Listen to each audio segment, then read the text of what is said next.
Assalamualaikum warahmatullahi wabarakatuh. Selamat malam, selamat sore mungkin ya, ini masih sore. Seluruh mahasiswa dan mahasiswi kelas ekstensi, kelas karyawan pada Disga 23 yang Bapak banggakan. Selamat bertemu kembali pada saat ini dengan proses belajar mengajar pada mata kuliah sistem balas jasa atau kompensasi dan diklat.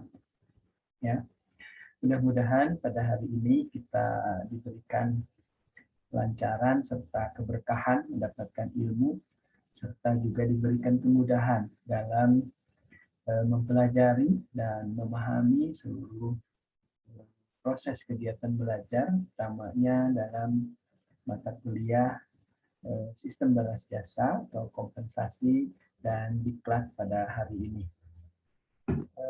Bapak dan Ibu kelas ekstensi yang saya banggakan, pada saat ini kita akan membahas dengan pokok bahasan yaitu azas kompensasi dan nanti dilanjutkan dengan proses daripada kompensasi atau sistem balas jasa ya. Nah, pada azas kompensasi kita harus memahami bahwa untuk standar efektif sebuah kompensasi, nah ini apa saja yang harus dilakukan, kita harus paham sehingga seluruh karyawan yang kita miliki, yang kita punya tidak melakukan sebuah protes atau interupsi karena merasa tidak puas ya. Nah, ini ada ketidakpuasan karyawan yang pada akhirnya akan mengakibatkan kinerja karyawan menurun dan bahkan tidak baik, dan jika ini dibiarkan maka akan berimplikasi terhadap keberlangsungan kegiatan dari perusahaan. Nah, gitu ya. Dan apa yang barusan dikatakan sering juga menjadi sebuah riset penelitian dari mahasiswa maupun para dosen atau siapapun yang menelaah tentang terjadinya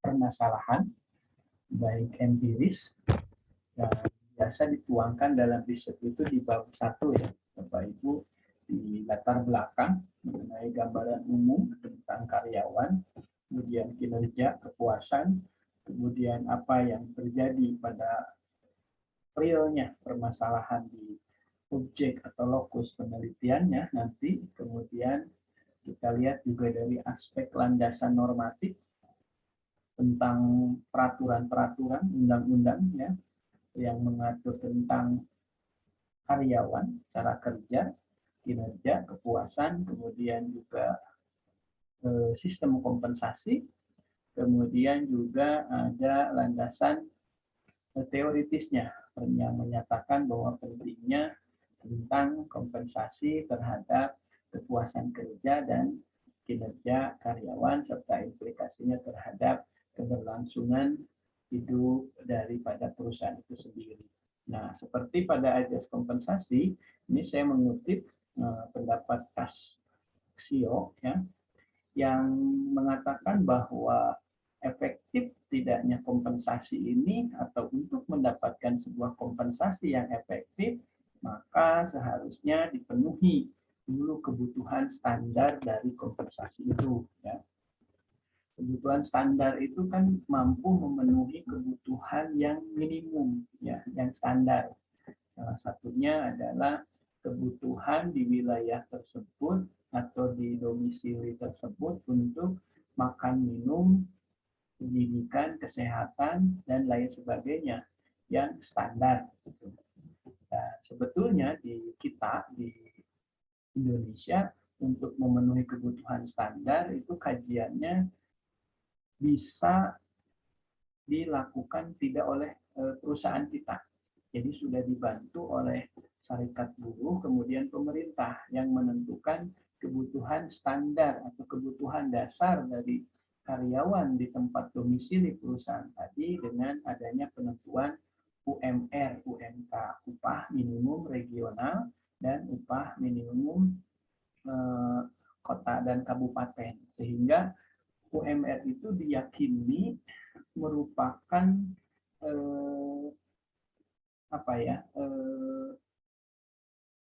kompensasi yang sudah mampu memenuhi kebutuhan dasar, karena dikaji setiap kabupaten dengan wilayah yang berbeda, muncullah kebutuhan dasar yang berbeda dengan UMR yang berbeda. Seperti di Jawa Barat, salah satunya Sumedang, dengan Majalengka, dengan Kuningan, dengan Cirebon, dengan Subang, Sukabumi, Bogor, Depok, Bekasi, Karawang, kemudian Purwakarta, itu Bandung Barat itu berbeda ya kebutuhan dasarnya. Maka di sini ini sudah memenuhi, menurut Casio kompensasi ini akan efektif gitu.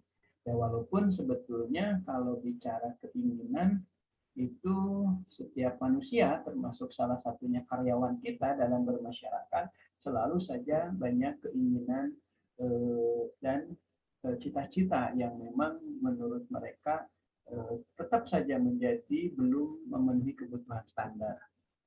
Tetapi yang dimaksud dengan kebutuhan dasar atau standar di sini adalah kebutuhan untuk makan minum dengan sekian anak, kemudian kebutuhan sekolah, pendidikan, kemudian kesehatan, kemudian kebutuhan-kebutuhan standar lainnya seperti listrik. Mungkin untuk telepon dan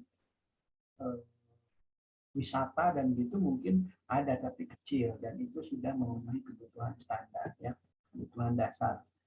Seperti di Sumedang ini kebutuhan dasar ya, kalau kita mengacu kepada upah minimum regional itu ada di 3.200.000, tetapi itu menurut beberapa pendapat bahwa 3.200.000 itu standar atau kebutuhan dasar untuk Sumedang yang wilayah Tanjung Sari, Cimanggung, Jatinangor, Sukasari, Pamulihan ya. Jadi kawasan-kawasan tersebut, karena di situ sudah kebutuhan standarnya mendekati kepada Bandung, sehingga proses belanja, gaya hidup dan lain sebagainya sudah ke arah sana. Tetapi khusus untuk Sumedang, terutama Paseh, Buah Dua, Congyang, Ujung Jaya, Tomo, Jati Gede ke sana, itu Jatinunggal, Wado itu katanya tidak ke sana, karena kebutuhan dasar di wilayah situ tidak seperti yang terjadi di wilayah-wilayah barat Sumedang ya. Ya walaupun dalam kenyataannya tadi ya namanya kebutuhan ya gitu. Cuma maksud saya perhitungan kebutuhan dasar yang versi pemerintah maupun versi serikat buruh itu dimaklumi gitu. Karena nyatanya kalau yang wilayah Ujung Jaya Tomo itu kan kebutuhan dasarnya harusnya mengikuti ke arah yang seperti Majalengka gitu, ada di 2 jutaan lah. Tapi kan namanya kebutuhan apalagi keinginan ya tadi pingin sama saja kan seperti itu ya. Cuma kalaupun perusahaan yang ada di wilayah Wado, wilayah Tomo, Ujung Jaya itu tidak harus seperti UMR Sumedang 1 ya. Jadi ada Sumedang 2 yang kebutuhan dasarnya berbeda dengan kondisi di Sumedang 1 begitu. Kemudian juga di daerah Karawang, kemudian Bekasi, itu gajinya gede-gede. Nah, itu berdasarkan perhitungan kebutuhan dasar atau kebutuhan standar yang mendasar. Karena biaya di sana juga kebutuhannya ya paling segitu tuh paling dasar. Mungkin biaya kos, biaya hidup di sana juga lebih besar lagi, termasuk harga makan dan lain sebagainya. Tempat tinggal terutama ya, biaya hidup di sana. Sehingga kebutuhan dasarnya ya seperti itu. Sehingga sebetulnya bicara kompensasi itu besar kecilnya relatif ya, tidak hanya diukur dengan nilai finansial gitu. Jadi pada saat Anda kerja secara nominal lebih tinggi, misalkan 4.800.000, jika memang di daerah sana kebutuhan dasarnya bahkan 5 juta, ya tetap kurang. Tetapi jika digaji sekedar 2,5 juta saja, setengahnya dari UMR Karawang, kalau memang kebutuhan dasarnya kita ada di 2 juta, ya bahkan bisa saving ya. Artinya biaya kos murah kan, bisa 100.000 misalnya di wilayah situ, kemudian kebutuhan-kebutuhan yang lain juga masih murah misalnya ya, walaupun sebenarnya perkembangan sangat cepat ya, apalagi dengan adanya teknologi, jadi semua itu hampir cepat merata gitu. Jadi jika hari ini bicara kebutuhan dasar di suatu tempat kecil, di suatu tempat besar, pada akhirnya bisa cepat mengikuti, hampir merata gitu, karena tadi perkembangan teknologi yang cepat, paling tidak kita bisa melihat pertumbuhan dan perkembangan, sehingga dalam sosial media tersebut yang tadinya tertinggal atau rendah pun ingin ada keinginan untuk menyesuaikan gitu, termasuk kebutuhan dasarnya, sehingga pada akhirnya ya walaupun berbeda, tidak terlalu berbeda jauh gitu. Kayak kalau di 48 ke 3 sekian gitu ya, tidak tidak jomplang jauh gitu. Nah, kemudian kompensasi juga supaya efektif itu menurut Kaskio itu harus mempertimbangkan adanya keadilan eksternal. Nah, keadilan eksternal di sini tadi ya, jadi keadilan berdasarkan aspek lingkungan yang dari luar. Misalkan kita komparatif, jadi di luar sebelah berapa, kita harus melihat juga, jangan sampai terlalu internal kita saja, kumaha internal itu juga jangan. Kemudian juga kebijakan pemerintahnya seperti apa terhadap pengkompensasian atau sistem balas jasa yang seharusnya. Kemudian juga apa ya, yang paling penting eksternal itu analisis komparatif, perbandingan dengan beberapa perusahaan sejenis yang ada di sekitar maupun yang ada di luar. Bahkan untuk eksternal ini sepertinya untuk memudahkan, beberapa perusahaan itu memiliki asosiasi tersendiri ya. Misalkan di perusahaan Jerman itu ada asosiasi para pengusaha garment ya, sehingga saat terjadi perkembangan kompensasi itu mereka cepat informasinya tersampaikan dengan baik di antara komunitas para pengusaha tadi, sehingga akan dengan cepat informasi tersampaikan dan penyesuaian juga akan harusnya bisa cepat dilakukan. Kemudian mempertimbangkan adanya keadilan internal. Di internal juga harus adil juga ya, antara baik karyawan maupun para pengusaha yang ada di perusahaan tersebut. Karyawan juga harus adil kalau memang perusahaannya itu baru merintis dan belum mendapatkan, ya kita harus merasakan bahwa oh ya memang perusahaannya belum. Sebaliknya juga perusahaan juga harus adil terhadap karyawan, manakala sudah mampu untuk UMR bahkan sedikit di atas UMR, ya ini juga harus dipertimbangkan ya, yang internal ini, sehingga nanti kalau ini terjadi sinkron bersinergi dengan baik, saya kira sistem kompensasi bisa efektif, bahkan bisa meningkatkan prestasi kerja karyawan, kepuasan kerja karyawan, dan kinerja karyawan. Pada akhirnya kinerja perusahaan ini akan berjalan dengan baik, bahkan eksistensinya bisa berlangsung lama ya, karena ada sinergisitas yang terjadi, salah satunya dari kompensasi. Kemudian pemberiannya juga harus disesuaikan dengan kebutuhan individu. Maksudnya begini, kalau memang si karyawan itu butuhnya uang ataupun supaya bisa dibelikan lebih fleksibel, ya kita jangan sampai diberikan kebutuhan gajinya berupa barang, sembako, belum tentu juga, karena mereka punya kebutuhan-kebutuhan yang lain. Termasuk juga kita sesuaikan kebutuhan karyawannya itu, misalkan untuk yang belum nikah sekedar jaminan asuransi kesehatan dari BPJS ya. Kemudian yang sudah punya istri, yang sudah keluarga, yang sudah punya anak, nah kebutuhannya disesuaikan. Oh, ada tunjangan anak. Jadi pemberian semua kompensasi yang sifatnya fixed cost, income maupun variable income, sifatnya tunjangan, tunjangan anak, keluarga dan yang lainnya itu disesuaikan dengan kebutuhan. Kalau bicara kebutuhan, ya yang mendasar tadi ya, karena kalau orang lagi ngada-ngadain, saya butuh mobil, saya butuh ini, itu juga tidak logis. Karena itu sudah bicara keinginan. Dan kita harus sadar diri juga di sini tadi, keadilan internal. Jadi antara karyawan juga harus memahami bahwa tidak lantas harus menginginkan segala sesuatu yang luar biasa. Karena pekerjaan kita pun menghasilkan profit buat perusahaannya ya berapa. Kalau kita ingin kan gaji ingin dinaikkan lagi, ingin dikasih kendaraan mobil, padahal kita pangkat seperti kita hanya satpam misalkan atau hanya staf. Kita juga harus tahu diri, ini kaitannya dengan nomor 3 tadi, adanya keadilan di internal, baik dari pihak perusahaan maupun dari pihak karyawan yang harus sama-sama memahami. Nah, tetapi kalau ada karyawan yang seperti itu, karena sekarang banyak yang ingin kerja dan kerja itu susah, yang menawarkan sedikit, apalagi di musim COVID, rekrutmen sedikit, ya kalau ada karyawan kayak gitu mah udah paling-paling ya udah silakan, tuntutan Anda terlalu tinggi bagi kami tidak mampu, silakan Anda cari lagi yang lain. Artinya kita akan dengan senang hati mencari lagi orang-orang yang benar-benar sesuai dengan kebutuhan kita.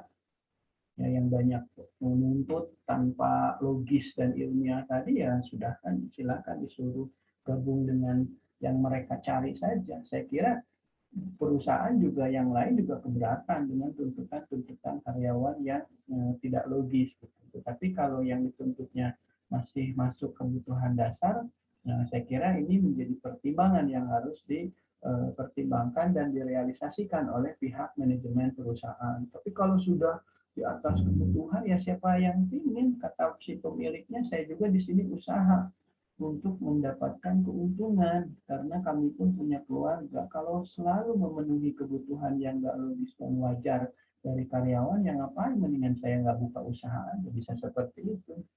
Dan pada akhirnya tuntutan Anda tidak terrealisasi, usaha pun investasi pada kala labur ya.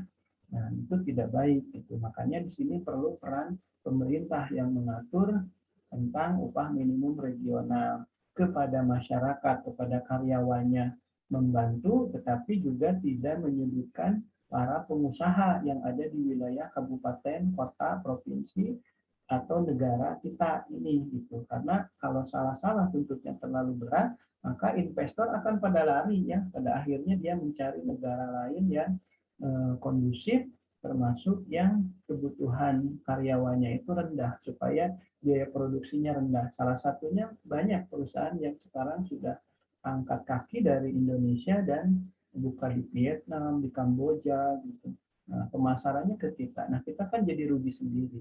Artinya apa? Ini harus disesuaikan dengan kebutuhan karyawan, memenuhi kebutuhan dasar, mempertimbangkan keadilan eksternal dan internal. Jadi harus sama-sama memahami di titik equilibrium atau keseimbangan yang pas gitu. Karena kalau terlalu besar tuntutan karyawan gajinya tidak seimbang, nanti harga jualnya tinggi. Nah, pada saat harga jualnya tinggi, dia kalah bersaing. Pada saat kalah bersaing tidak ada penjual, rugi. Nah, yang rugi pada akhirnya ya semua karyawan juga rugi. Selain para pengusaha yang merugi, bahkan dia pun akan tadi memindahkan investasi usahanya di tempat lain, bahkan di negara lain. Nah, ini juga bahaya juga ya, sehingga maksudnya tadi kita menambah kesejahteraan, bukan kesejahteraan yang didapat, malah jadi tambah pekerjaan pun tidak ada, hilang begitu saja. Pengangguran nanti semakin banyak lagi. Gitu. Jadi harus ada keseimbangan ya. Gitu. Nah, kemudian kompensasi memang yang tadi efektif, ini pasti akan meningkatkan prestasi kerja dan kepuasan kerja ya.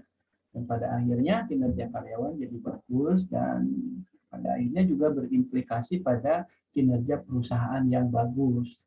Nah, jelas dari tadi awal kompensasi itu bisa efektif karena mempertimbangkan kebutuhan dasar, kemudian pertimbangan dari lingkungan eksternal, lingkungan internal, kemudian juga memenuhi kebutuhan dari para karyawan-karyawannya, tentu saja yang mendasar, sedikit di atas mendasar, bolehlah gitu, tidak menuntut yang keterlaluan, yang nggak logis juga karyawan juga, tadi juga dibilang akan keluar si investornya, yang rugi juga kita dan seluruh masyarakat serta negara. Jadi jika tadi sudah efektif, 4 tadi sudah terpenuhi, maka kompensasi akan efektif. Artinya kericuhan tidak akan ada, perusahaan pun tidak akan ngeluh, jadi seimbang pas gitu. Dan pada akhirnya pada saat kompensasi yang diterima oleh karyawan itu pas, terjadi efektif, salah satunya prestasi kerja, kepuasan kerja karyawan, kondusivitas, kemudian kinerja karyawan, dan peningkatan kinerja perusahaan, organisasi juga akan semakin baik. Gitu. Kenapa? Karena karyawan merasakan adanya keadilan dalam penggajian, ya, baik dari latar belakang pendidikan, pengalaman, dan lain sebagainya itu dibuat efektif. Tadi yang disebut dengan keadilan internal. Gitu. Jadi keadilan internal itu komprehensif, ya, bisa banyak aspek yang dibahasnya, termasuk juga keadilan eksternal. Nah, kemudian kenapa juga prestasi kerja dan kepuasan bisa meningkat? Karena ini berkaitan dengan kebutuhan individu tadi yang sudah terpenuhi, di mana kompensasi terjadi efektif. Sehingga jika kebutuhan individu atau para karyawan sudah terpenuhi, sebenarnya kalau bicara butuh, mereka belum terpenuhi juga karena mungkin ada kebutuhan-kebutuhan lain, tetapi ini yang kebutuhan dasar, ya, karena kalau kebutuhan segala disebutin, ya, nah itu repot juga, dan pada akhirnya tadi dari perusahaan akan, ya, kebutuhan saya paham Anda ini banyak dan saya pun memaklumi, kami terima, tapi terus terang kami belum mampu dari perusahaan memenuhi kebutuhan Anda. Jadi untuk saat ini silahkan Anda mencari perusahaan yang sesuai dengan kebutuhan Anda. Bisa begitu. Dan karena banyaknya para pencari kerja, ya si perusahaan tadi bisa mencari lagi yang mau sama-sama memahami dengan keadaan dan kondisi. Nah, yang tadi nyari lagi ke perusahaan lain, saya kira tidak akan ada yang mau seperti itu. Ya, karena yang hari ini secara nominal mampu gaji gede pun pasti kemampuan dianya itu mampu memberikan kontribusi laba pendapatan buat perusahaannya yang melebihi dari gajinya yang mereka diterima besar itu. Karena tidak ada satupun investor yang menginginkan rugi, kan. Nah, pada saat harus tuntutan mengikuti tuntutan seluruh karyawan karena kebutuhannya mengada-ngada terus, ya saya kira perusahaannya keberatan juga, ya. Belum apa-apa, biaya udah besar, penjualan juga belum ada, kemudian pendapatan belum ada, dia sudah terbebani dengan kebutuhan individu yang di luar nalar gitu. Makanya yang berkaitan dengan kebutuhan individu di sini berkaitan dengan minimal kebutuhan dasar gitu, atau sedikit di atas dasar lah, itu saya kira pasti sudah puas, ya, si pihak karyawan itu. Nah, keadilan dan kompensasi. Bila seorang karyawan menerima kompensasi dari perusahaan, persepsi adil ini dipengaruhi oleh dua faktor. Jadi kata karyawan, wah, itu tidak adil. Yang pertama, rasio kompensasi dengan input seseorang. Misalkan gini, jadi rasio kompensasinya misalkan rasio menghasilkan output, ya, dari input seseorang. Jadi berupa tenaga, pendidikan, pengalaman, latihan, dan daya tahan, sehingga hasilnya sangat efektif untuk kemajuan dan keberhasilan perusahaan. Nah, jika ini vital dan dominan, maka pasti kompensasinya besar. Nanti ada job range untuk jabatan. Kenapa manajer lebih besar daripada kabag? Manajer itu input seseorangnya dari mulai pendidikan kan minimal, karena S1 karena mereka itu akan memutuskan decision maker dari problem solving seluruh staf yang ada, kemudian juga informasi sharing yang ada, dia harus membuat sebuah keputusan dan itu tidak mudah, sehingga atas dasar kemampuan itu bisa jadi dalam kompensasinya itu lebih besar karena ranking job pekerjaan. Memang sepertinya secara teknis tidak terlalu besar ya, tetapi secara manajerial dia lebih banyak konseptor yang tidak bisa dimiliki oleh staf biasa. Nah, sebaliknya Satpam itu juga masih ada grade lebih di bawahnya, misalkan office boy. Gitu. Kenapa Satpam tidak paling bawah? Ya mungkin secara input seseorang dia memang SMK sama-sama dengan Fishboy. Fishboy mungkin masih SMP, makanya dari proses inputnya agak sedikit berbeda. Kemudian harus ada input lagi punya keahlian bela diri yang dibuktikan dengan sertifikat dan lain sebagainya. Sementara Office Boy tidak diminta. Nah ini kenapa? Tapi kalau misalkan Satpam masih diterima lulusan SD SMP, dari input kan masih rendah, artinya bisa jadi office boy itu di atas grade ranking job description-nya, job spesifikasinya di atas satpam, bisa seperti itu. Tapi hari ini kalau kita lihat ya, saya kira satpam itu minimal harus SMA, sementara office boy biasanya masih menerima dari lulusan SMP. Jadi dengan demikian kalau lihat, tapi masing-masing beda pendapat ya, ini menurut saya bahwa satpam masih lebih tinggi daripada grade-nya office boy misalkan gitu. Tapi bukan berarti yang paling bawah tidak penting karena semua orang juga punya perannya masing-masing gitu.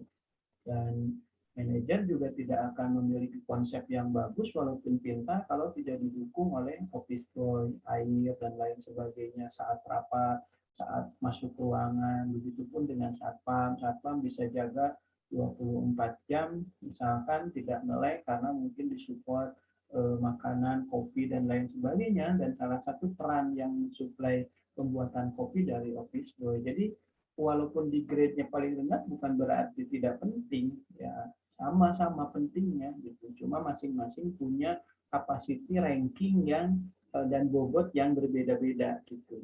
Jadi di sini yang disebut dengan adil. Jadi adil kompensasi itu bukan sama-sama gajinya 3.200.000 semua gitu kan, dan memiliki satpam sama manajer yang nggak adil. Pertama tadi dari rasio kompensasi inputnya, dia udah kuliah sampai sarjana 4 tahun menempuh waktu yang lama dan tidak mudah dengan ujian-ujiannya, sementara tadi satpam dari SMA, nah gitu ya. Jadi yang disebut adil itu relatif ya, tergantung dari tadi rasio kompensasinya input seseorang berupa tenaga, pendidikan, pengalaman. Nah, di sini ada pendidikan dan pengalaman yang sifatnya kayak satpam tadi, dia perlu pendidikan bela diri dan pengalaman tersendiri, misalkan pengalaman bertanding misalnya di luar negeri dulu saat membawa nama negara dan membawa nama kesatuan di bela dirinya gitu kan. Nah ini juga menjadi bahan ya, bahkan daya tahan semuanya juga harus teruji, misalkan dengan pengalaman bekerja, dan di situ ada pengalaman kerja ya dan lain-lain. Nah dari rasio kompensasi ini nanti bisa jadi mengakibatkan grade kompensasi rankingnya berurut gitu, kemudian pasti akan berimbas kepada kompensasi begitu ya. Kemudian perbandingan rasio tersebut dengan rasio-rasio yang diterima orang lain. Nah, kita juga analisis komparatif juga ya, bahwa setelah kita secara internal melakukan rasio kompensasi, baik input seseorang berupa tenaga, pendidikannya, dia lulusan mana, lulusan apa, pengalaman bekerjanya di mana saja, kemudian pernah menangani apa, kemudian latihan, diklat, daya tahan dia melalui pengalaman kerja, kita juga secara eksternal ya harus membandingkan rasio-rasio yang sudah kita analisis dengan yang diterima dari pihak lain, atau benchmark lah kita dengan perusahaan lain yang memiliki jabatan dan spesifikasi yang sama gitu. Kalau setelah analisa yang internal kita lebih tinggi ya nggak masalah, lebih bagus gitu. Mudah-mudahan nanti akan terjadi efektivitas kompensasi yang mengakibatkan kepuasan kerja karyawan dan prestasi kerja karyawan serta berimplikasi kepada kinerja perusahaan gitu atau kinerja karyawan pada akhirnya pada kinerja perusahaan. Dan ini akan menjadi relatif murah nanti kalau sudah seperti ini karena semuanya sudah berjalan dengan baik, kinerjanya sudah berjalan dengan baik, kinerja perusahaannya baik, perusahaan diuntungkan sehingga apa yang tadi diperhitungkan rasio kita bahkan di atas perusahaan sebelah, nah itu kita juga tidak rugi karena kinerja kita juga bisa lebih baik, dampak dari kompensasi yang efektif sehingga karyawan merasa puas, berprestasi, kinerjanya bagus, kinerja perusahaan bagus, labanya juga tinggi. Bisa seperti itu ya. Nah, jika Anda melihat ada beberapa di realisasinya, ada perusahaan yang telat memberikan kompensasi, tidak memperhitungkan kompensasinya tingkat pendidikan, badai sarjana, badai SMA disamikeun wae, pengalaman juga tidak diperhitungkan, kemudian daya tahan pernah diklat di anu juga tidak diperhitungkan, pokoknya gaji salarama. Nah, ini saya rasa bisa menjadi bahan riset penelitian ya. Kenapa bisa demikian? Terus dampaknya terhadap prestasi kerja bagaimana? Gitu. Tapi aneh, prestasi kerja kok bagus-bagus aja. Apa yang mengakibatkannya? Mungkin pekerjaannya terpenuhi, dia bersyukur di luar sana juga masih banyak yang membutuhkan pekerjaan, yang masih nganggur. Jadi walaupun di situ ada ketidakpuasan karyawan dengan proses yang tadi dijelaskan, ya dia tetap bertahan di situ. Bukan berarti merasakan keadilannya, tetapi mungkin bisa saja ini menjadi sebuah paradigma dalam penelitian yang harus dicoba untuk diteliti hasilnya seperti apa. Sehingga nanti saran-saran dan kesimpulannya juga kita akan bermanfaat baik bagi perusahaan tersebut maupun bagi kita di akademisi sebagai bahan penelitian selanjutnya, dan penelitian Anda bisa jadi sebagai pra penelitian kita juga ya, menjadi dasar untuk ke depan kita mengambil sebuah penelitian yang mungkin juga sama tapi lebih dikembangkan ya. Nah, ini keadilan dan kompensasi. Nah, dua bentuk keadilan di tempat kerja biasanya yang pertama berdasarkan keadilan distributif. Nah, ini tuh berkaitan dengan hasil outputnya. Keadilan ini lebih mempengaruhi terhadap apa yang diberikan. Output itu misalkan keadilan distributif, diberikan bonus, jadi lebih kepada output. Pada saat kinerja Anda dinilai, kemudian performa operation seperti itu, kemudian ada yang dikasih penghargaan berupa karyawan terbaik untuk minggu ini, dikasih pin, misalkan dikasih selendang, kayak di BNI saya lihat dikasih selendang tuh. Kemudian di beberapa bank juga dikasih pin bahwa dia untuk minggu ini merupakan karyawan yang memiliki prestasi kerja bagus. Nah, keadilan ini apalagi kalau memang dengan bonus-bonus berupa finansial ya. Nah, keadilan ini lebih mempengaruhi terhadap apa yang diberikan tadi. Jadi apa yang diberikan, penghargaan berupa pengakuan saja kayak tadi PIN, tidak diberi finansial juga mereka merupakan sebuah rasa yang dihargai dan itu merasa adil gitu. Karena manusia kan punya keinginan untuk dihargai, diprestise, aktualisasi diri dan yang lainnya ya, selain finansial untuk memenuhi kebutuhan makan minum, pernikahan dan lain sebagainya. Kemudian ada keadilan prosedural. Kalau keadilan prosedural lebih berkaitan dengan proses ya, prosesnya. Jadi keadilan ini lebih mempengaruhi kepuasan terhadap pimpinan yang memimpin, kemudian aturan-aturan yang diberlakukan menyangkut SOP dan SOM yang ada di perusahaan tadi, kemudian juga termasuk reward and punishment-nya, itu kan itu lebih ke proses.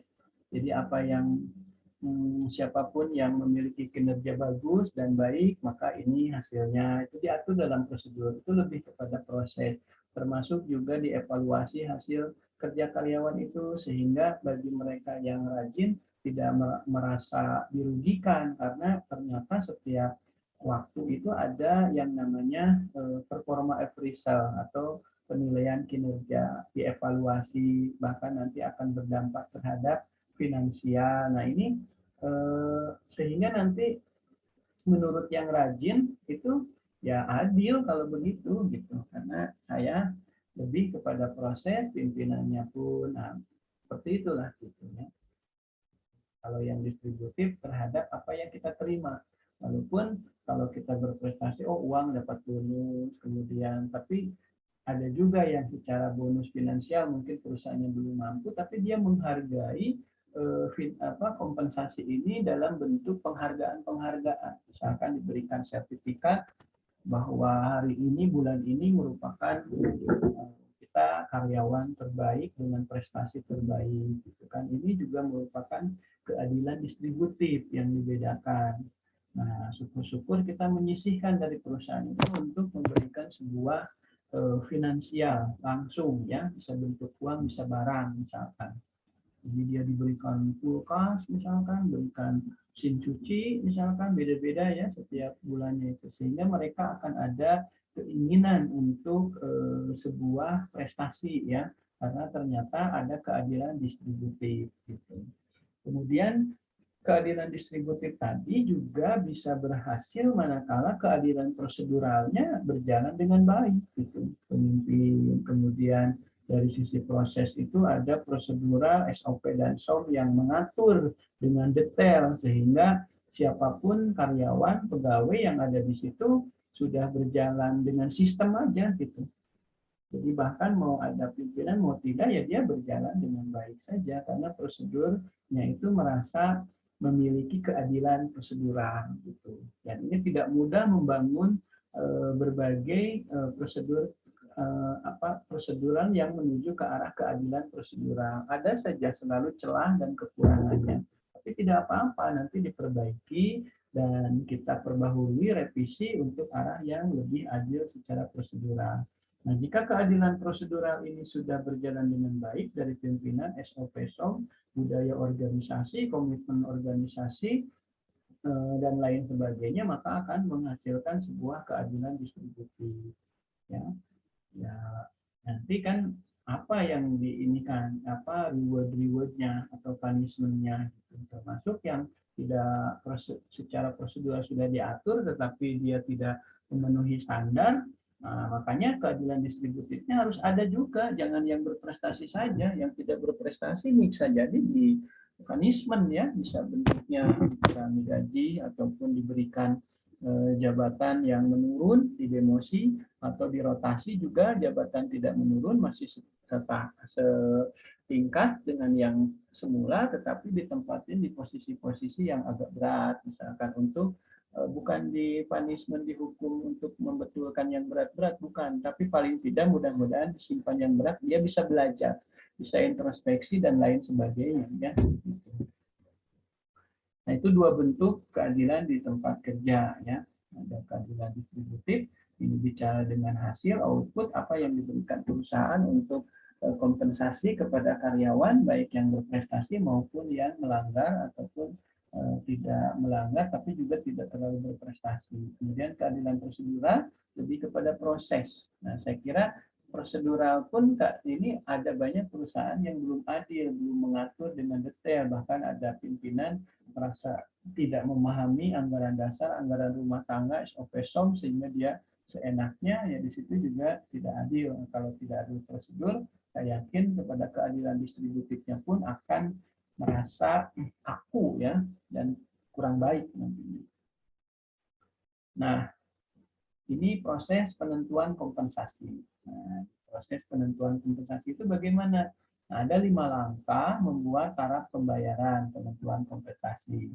Yang pertama, menyelenggarakan survei gaji. Ini bisa analisis komparatif, benchmark dengan perusahaan-perusahaan yang lain, terutama yang sejenis. Kalau kita di perbankan, tingkat BPR, coba kita benchmark juga dengan BPR sebelah, karena banyak juga BPR ya, kayak di Sumedang itu ada BPR KS, Wahana, kemudian Kencana ya yang di Anggrek, kemudian BPR HIK, BPR Sumedang, BPR Nusamba, dan lain sebagainya ya yang setara. Jangan juga benchmark-nya dengan bank besar ya, misalnya dengan BRI, BUMN, itu bukan selevel kita. Ya kalau sanggup mah enggak saja gitu, tapi berat nanti, bukan nggak bisa, nanti berat kita di target penjualan karena pasar bank besar kan sudah besar permodalan dan lain sebagainya, kita kecil, makanya menyelenggarakan survei gaji untuk benchmark atau studi banding dengan perusahaan sejenis ya yang sejenis dan serupa saja gitu. Nah, kemudian survei gaji juga tidak hanya terhadap benchmark atau studi banding perusahaan-perusahaan sebelah yang serupa ya, tetapi bisa juga dengan mengamati dan memahami serta melaksanakan peraturan-peraturan yang sudah ditetapkan. Salah satunya UMR oleh gubernur kan biasanya sudah ditetapkan. Dan di situ survei juga punya kita berapa, punya wilayah domisili kita berapa. Karena bisa jadi kan perusahaan yang kita miliki, yang kita kelola itu tidak hanya di wilayah kita, di Sumedang, misalnya ada yang di Majalengka, ada yang di Indramayu, ada yang di Bekasi, dan di situ jelas penentuan besaran harga gajinya berbeda juga kan begitu. Sementara targetnya juga harus tentu saja berbeda karena untuk menutup biaya-biaya tadi ya. Yang unik adalah UMR di daerah situ itu adalah kecil sehingga kita menyelenggarakan penggajian itu cukup efisien, kecil, tetapi di sisi lain target penjualannya luar biasa besar. Nah, itu perusahaan di situ ya di cabang situ mendulang keberuntungan tuh. Tapi yang berat ini adalah saat domisili wilayah kabupaten kota, perusahaan kita ada di situ, gaji UMR-nya sudah besar, tetapi proses target pendapatannya susah gitu, bahkan cenderung tidak bisa menutup apa yang dikeluarkan, yaitu harus berpindah tempat tuh, jangan ada di situ terus gitu. Kalau memang sudah mendapatkan kajian beberapa kali, tetapi kalau dikaji oh ternyata ada yang salah dan ada solusi dan strategi yang tepat untuk diberikan perlakuan, ya kalau itu tidak jangan dulu lantas langsung pindah, tinggal rubah haluan, rubah strategi saja gitu. Tidak harus langsung lantas nggak jelas pindah, nggak jelas pindah. Ini juga bukan solusi yang tepat juga ya. Kemudian yang kedua, ini langkah membuat tarif pembayaran itu menentukan nilai tiap pekerjaan dalam perusahaan melalui evaluasi pekerjaan tadi ya. Jadi dinilai setiap pekerjaan itu dari tingkat kerumitan, kemudian tingkat kedalaman dan keluasannya. Yang tingkat kerumitannya apakah ini membutuhkan spesifikasi keahlian khusus. Nah, nanti manakala memiliki keahlian khusus ya itu harus agak beda tentu saja ya dari penentuan pembayaran gajinya. Tetapi yang umum kayak ngetik surat kayak gitu saya rasa umum ya, semua lulusan sekolah baik dari sarjana apapun saya kira bisa ya itu. Sehingga kalau semua orang bisa, grade pekerjaan dari evaluasi pekerjaannya tidak terlalu rumit ya ini akan berdampak kepada sistem penggajian juga yang tidak terlalu besar ya karena rankingnya juga mungkin tidak terlalu di atas. Nah sebaliknya untuk pekerjaan-pekerjaan dengan keahlian khusus, salah satunya juga pimpinan, manajer, harus punya managerial skill, kemudian membuatkan bisnis plan, kemudian feelingnya peka terhadap perkembangan di luar sana yang berdampak kepada kemajuan daripada perusahaan. Nah ini kan tidak semua memiliki feeling seperti ini ya. Nah ini seperti manajer yang punya kemampuan seperti ini pasti itu ada di pembayaran tarif ya pembayaran yang besar. Tetapi jika secara job description ternyata betul ini manajer itu memiliki tipe tiap pekerjaan atau evaluasi pekerjaan yang luar biasa rumit dengan kedalaman dan keluasan yang tapi kita salah orang pada saat merekrut ternyata dia tidak memiliki kemampuan itu ya rugilah berarti kita menggaji dia itu gitu. Ya itu harus secepatnya dievaluasi. Evaluasi bukan job description-nya tetapi orang yang mendudukinya itu yang harus dievaluasi gitu. Kemudian selanjutnya mengelompokkan pekerjaan yang sama, yang sejenis ke dalam tingkat upah yang sama pula. Misalkan staf administrasi pembiayaan kalau di bank dengan administrasi simpanan dengan back office itu kalau memang dianggap itu sama, satu jenis, satu level, kalau di sana mungkin di ASN ada eselon gitu ya, ini mungkin tingkat upahnya sama gitu. Misalnya ya, ya silakan di tempat Anda seperti apa gitu. Kayak Kabag Keuangan, kalau di kami di universitas ada kepala biro akademik dan kemahasiswaan, kepala biro administrasi kepegawaian dan keuangan, kemudian administrasi kepala biro alumni ya, research study, kemudian kerjasama. Nah, ini sebetulnya satu level tuh, walaupun beda job desk, beda bidang, tetapi itu satu pengelompokan yang sama sejenis setangkap biro gitu, sehingga gaji pokok kemudian tunjangan-tunjangannya tidak terlalu berbeda begitu. Itu hanya salah satu misalnya ya, contoh. Nah, kemudian langkah selanjutnya dalam taraf pembayaran menetapkan harga tiap tingkatan gaji dengan menggunakan garis upah. Misalkan untuk yang tadi staf itu 1 kali UMR. Untuk kasubag di atas staf itu misalkan 1/4 UMR. Jadi kalau UMR-nya 3 juta, 1/4 dari 3 juta lagi berapa itu? 800, misalnya berarti 3.800.000. Untuk kabag misalnya 1,5 UMR. Kalau UMR 1 juta tambah 1,5 juta setengahnya, jadi 4,5 juta. Kalau untuk manajer misalkan 2 kali UMR. Kalau UMR-nya 3 berarti 6 misalnya. Itu hanya misalnya ya, bukan berarti harus seperti itu. Bukan, tetapi menetapkan harga tiap tingkatan gaji itu menggunakan garis upah. Biasanya kalau kita dulu ya silakan mau kalau staf saya mau 80%-nya dari UMR, oh berarti itu di bawah UMR, mangga, tapi ditambah tunjangan lain nanti ketemunya jadi lebih dari UMR, ya silahkan kalau memang itu kemampuan perusahaannya itu seperti itu, ya silahkan ya. Gitu. Kemudian grade ke atasnya tidak terlalu tinggi loncat-loncat, karena bukan nggak pingin karyawan itu memiliki kepuasan dari kompensasi. Bukan berarti tidak seperti itu, tetapi kita juga berat nih, mengingat target penjualan kita juga kompetitornya luar biasa banyak misalkan. Ya tidak ada salahnya grade-nya itu dibuat kecil, tetapi yang penting dalam poin ini kita sudah menetapkan harga tiap tingkatan, jangan sampai mau apapun dipukul rata sama, jangan seperti itu. Misalnya grade-nya kecil, misalkan setingkat staf itu 1 kali UMR.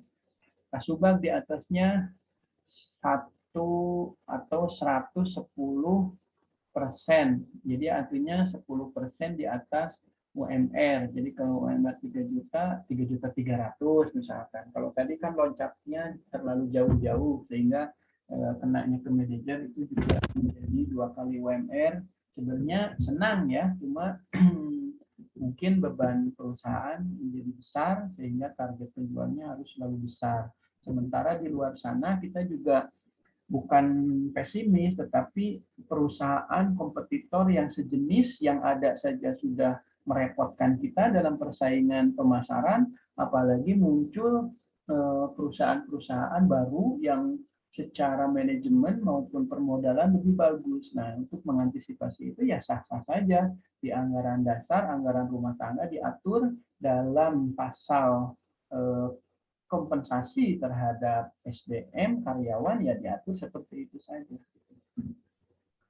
Nah, tahap kelima dalam langkah membuat taraf pembayaran itu adalah memperbaiki taraf pembayaran, menyesuaikan tingkat upah. Taraf pembayaran salah satunya adalah tingkat ketepatan pemberian pembayaran. Jadi kalau tanggal 25 ya selalu tanggal 25.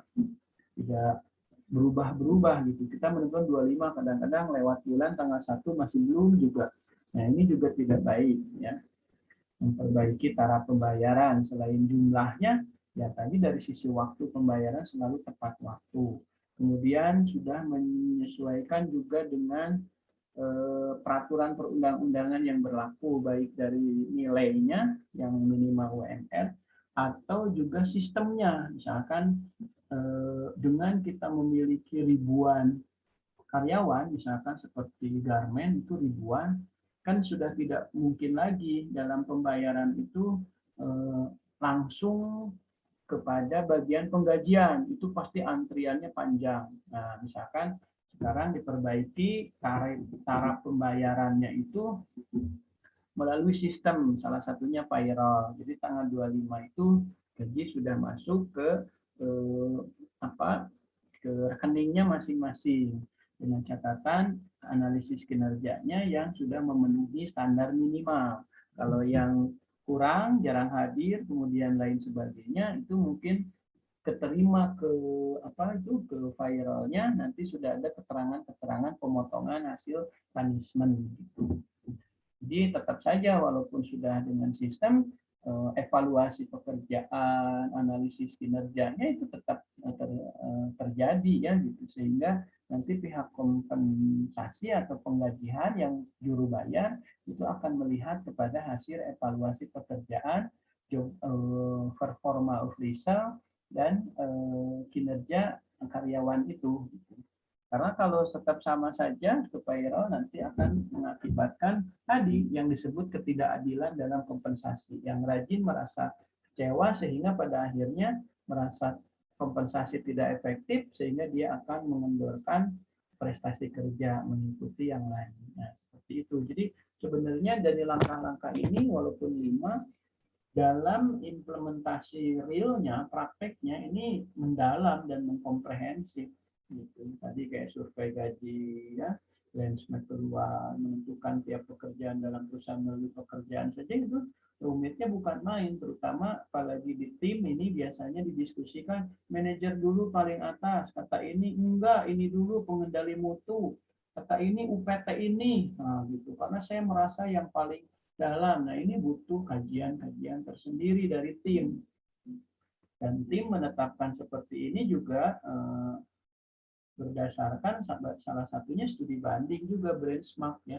Nah, itu peraturan-peraturan yang ada di pemerintahan, di undang-undang dan lain sebagainya. Sehingga saat kita sudah menentukan dari tim ada yang protes, kita kuat dasarnya. Oh, ini menurut undang-undang, menurut permen, menurut peraturan gubernur bahwa ini deskripsinya ini, tugasnya ini, sehingga layak untuk ini. Ya tentu saja ditambah juga hasil diskusi dan musyawarah tim, gitu, kajian tim yang berdasarkan kepakaran dan keilmuan yang tepat di bidang memanage dari SDM. Gitu. Nah itu juga tidak gampang ya merumuskan seperti itu. Nanti kalau sudah kuat, expose seperti tadi, ada interupsi dan lain sebagainya, kemudian deal fix baru ditandatangani oleh pimpinan mengenai mekanisme maupun sistem pembayaran dari penggajian tadi atau pembayaran gaji tadi. Kemudian tadi pengelompokan pekerjaan yang sama sejenis ke dalam tingkat upah yang sama. Manajer pemasaran dengan manajer keuangan satu level misalkan gitu. Walaupun di job description-nya berbeda, ini ke keuangan, ini ke pemasaran, tetapi ini yang masih kategori nomor 3 ya di situ, sehingga proses penetapan upahnya juga bisa kita tentukan ya. Kemudian menetapkan harga tiap tingkatan gaji dengan menggunakan garis upah ya, tingkatan gaji tadi apakah ke atas 1,5 UMR, 2 kali UMR, 3 kali, loncat-loncat. Kalau ngitung gampang, tapi ini akan rame di diskusi ini dengan kemampuan perusahaan, direksi ya nanti. Waduh, bukan nggak senang, tapi kita udah boborot duluan nih gitu penjualan, sementara target pemasaran malah belum apa-apa, ini sudah rame gitu. Jadi bisa saja tadi untuk tetap 100% kali UMR berarti sesuai UMR, untuk ke atasnya kasubag, kabag, kemudian manajer, direksi gitu ya, itu naiknya 10%. Misalnya tadi kasubag 110 berarti 3 juta, misalnya UMR-nya 10%-nya lagi 300 berarti 3.300.000. Yang ini 120 berarti 103 juta, 20%-nya dari 30, 600 berarti 3.600.000 gitu. Mudah-mudahan itu tidak terlalu loncat-loncat dan perusahaan bisa memahami. Bahkan di beberapa perusahaan itu tidak dengan presentasi gitu. Jadi antara kabag dan kasubag itu kalau antara staf dan kasubag itu ini 1 kali UMR, yang kasubag UMR 3 juta, yang kasubag cuma 3.100.000. Jadi bedanya dengan kasubag itu cuma 100 di pokoknya. Cuma mungkin dia ada tambahan lagi dari tunjangan jabatan karena dia sudah punya jabatan, jabatannya subbagian gitu ya. Jadi pokoknya itu tidak terlalu loncat-loncat seperti tadi presentasi dalam UMR-nya gitu. Karena perusahaan mungkin keberatan ya, kenanya akan menjadi tinggi ya, bahkan diakumulasi dengan beberapa pekerjaan yang lain. Yang lain itu semakin banyak ya melambungnya, dan ini akan memberatkan. Sebenarnya kalau target pemasaran atau penjualnya target mungkin tidak jadi masalah, tapi kan berat juga, apalagi di luar sana kompetitornya semakin merajalela, semakin hebat, semakin tangguh ya gitu. Dan yang kelima tadi memperbaiki taraf pembayaran dan tarif pembayaran. Kalau taraf pembayaran salah satunya ketepatan sistem yang dibangun ya, kemudian juga keadilan dalam kompensasi, salah satunya tadi ada evaluasi pekerjaan. Jadi sistem payroll yang dibayarkan perusahaan melalui rekening itu juga berdasarkan dulu evaluasi pekerjaannya. Kalau di kami di perguruan tinggi ada setelah mengisi dulu laporan kinerja dosennya. Kalau laporan kinerja dosen tidak diisi pun tetapi tidak layak, ya gajinya tidak keluar, tidak turun gitu, tidak diberikan. Gitu. Nah, itu salah satu yang sudah menggunakan dengan sistem.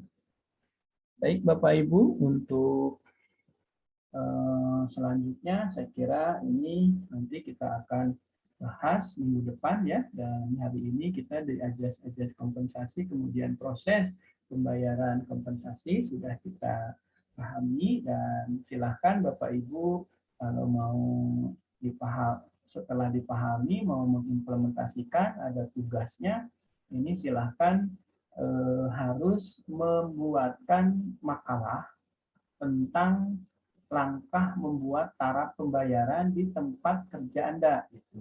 Nah, boleh jadi misalkan dengan 5 tahap ini, silahkan ya gitu.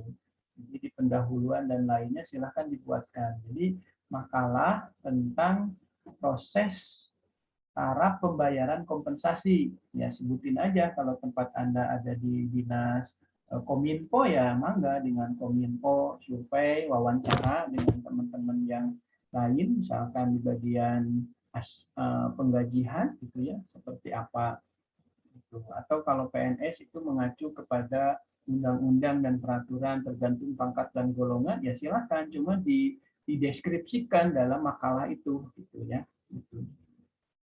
Apakah tiap pekerjaan dalam organisasinya dilakukan evaluasi pekerjaan seperti apa, itu diurai di makalahnya gitu. Gitu. Kemudian bagaimana mengelompokkan pekerjaan yang sama dan sejenis, misalkan fungsional dengan struktural, kemudian yang lain silakan diurai di situ ya. Bagi teman-teman yang kerjanya di swasta kayak di di perumahan, kemudian yang lain silakan. Ya kalau tidak ada dideskripsikan aja di situ. Oh, untuk yang pekerjaan di kami tidak ada input pendidikan, mau S1, S2, mau SMA, sama, yang penting siapapun yang target, nah itu baru ada pembayaran. S2 pun kalau tidak target, tidak ada pembayaran. Kalau memang sepertinya dibikin aja isi makalahnya seperti itu, gitu ya. Tidak harus, waduh, apakah harus yang diisi kemudian mengada-ngada, tidak juga. Apa yang Anda rasakan saja, gitu ya. Gitu. Jadi silahkan Anda membuatkan makalah tentang langkah-langkah membuat taraf pembayaran di tempat Anda kerja ya, atau kompensasi, taraf pembayaran kompensasi ya, itu ya, dari mulai pendahuluan, kemudian isi, kemudian kesimpulan, saran, nah itu silahkan ya. Daftar pustaka juga harus diisi ya, termasuk kalau ada beberapa saduran-saduran dari yang lain, karena tidak semua hasil wawancara atau hasil observasi pengamatan kan gitu. Dan data observasi pun kalau didapat data dari tempat Anda kerja yang sifatnya primer maupun sekunder, kan itu bisa menjadi data yang masuk kepada isi makalah, kemudian saduran tadi kan harus kita isikan di dalam daftar pustaka. begitu ya. Baik, itu Bapak Ibu di skala 23 tugasnya hasil dari ini, dan itu dikumpulkan makalahnya minggu depan ya.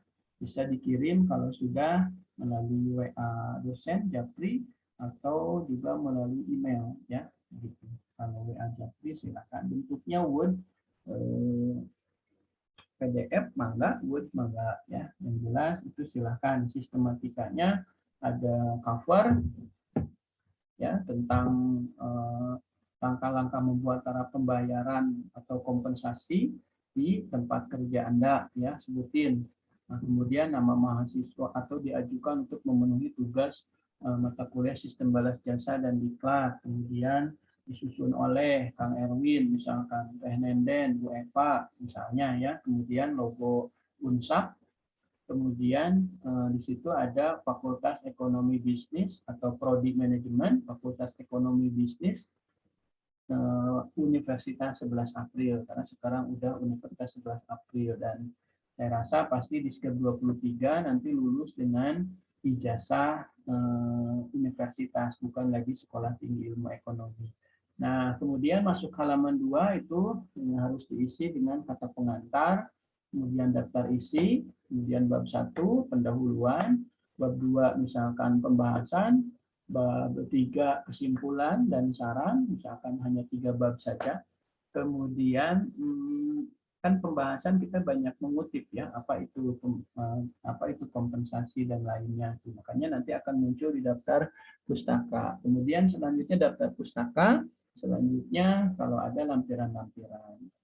Nggak usah dijilid cover, tinggal tadi bentuk yang sudah Word tadi ataupun PDF, tugas siapa kirim saja ke email dosen atau ke WA dosen. Nah, itu saja ya Bapak Ibu tugasnya, silahkan dilaksanakan, dan kita minggu depan akan terhadap proses penentuan upah, sehingga tugas yang dari Anda saat minggu depan kita bahas apakah ada korelasi sinkronisasi dengan tugas yang sudah dikerjakan. Begitu Bapak Ibu ya.